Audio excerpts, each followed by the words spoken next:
মুখের ভাব দেখলে মনে হয় টুনটুনিতে কেউ কাঁচামরিচ লাগিয়ে ওরে লাগাইতেছে। ভাই ড্যান্স করে ভালো কথা মানলাম, কিন্তু মুখের এক্সপ্রেশনটা পার্নো ভিডিওর মতো কেন করে? জানি না। Guys welcome back. সবার আগেই বলে রাখি, একটু ব্যস্ততার কারণে নিয়মিত ভিডিও দিতে পারছি না। আশা করি ঈদের পরে রেগুলার ভিডিও পাবেন। আর গাইস ভিডিওর শেষে থাকছে ওমরান ফায়ারের ফানি ভিডিওতে রিয়াকশন। আর ওমরান ফায়ার মানে তো বুঝোই, অবশ্যই মজা আছে। তো বেশি পক পক না করে ভিডিও শুরু করা যাক। দে চাপ দে। ধুর, চাপই দিল না। আমি ভাবছিলাম চাপ দিবে, কিন্তু আবেগের উপর মুইতে দিল। গাইস ওর এই ভিডিওটা দেখে আমার মনে হয়েছে এটা হয়তো কোনো ড্রেসের স্পন্সর করছে। সঠিক বলেছেন ভাই স্পন্সর করছে ভালো কথা, কিন্তু এভাবে কেন? আসলে ভাই আমি বুঝি না এই টিকটকার গুলো কোন বীজ দিয়ে জন্ম। মানে ভাই এদের পিছনে বোম্বে মরিচ লাগাই দিলেও এদের শিক্ষা হবে না।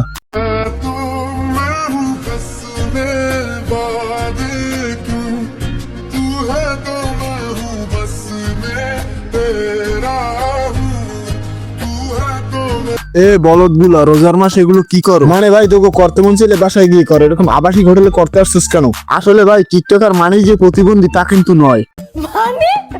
লজ্জাহীন ক্ষণিকের বাচ্চা এগুলো সব মিলিয়েই টিকটকার।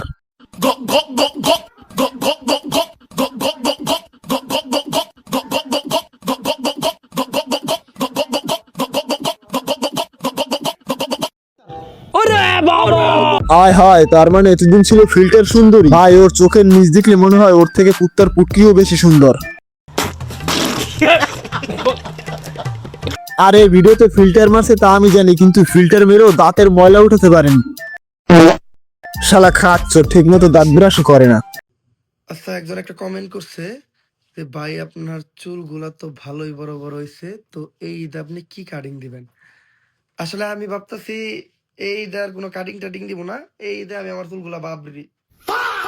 ভাইয়া বাবরির মধ্যে কোন কালার করবেন? আপনি চাইলে আমরা কিছু কালার সাজেস্ট করতে পারি। আর আপনার চুল তো ভাই মারাত্মক বড়, এই চুলে একটা সেরা ভাঙা কাটিং দেওয়া যাবে।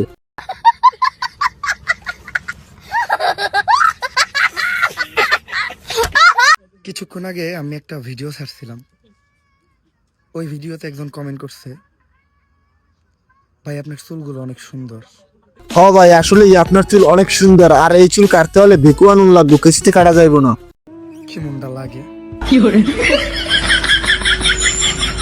তো গাইস এই ছিল আজকের ভিডিও। ভিডিওটি ভালো লাগলে চ্যানেলটি সাবস্ক্রাইব করে দিবা। দেখা হবে কোনো নতুন ভিডিওতে। আল্লাহ হাফেজ।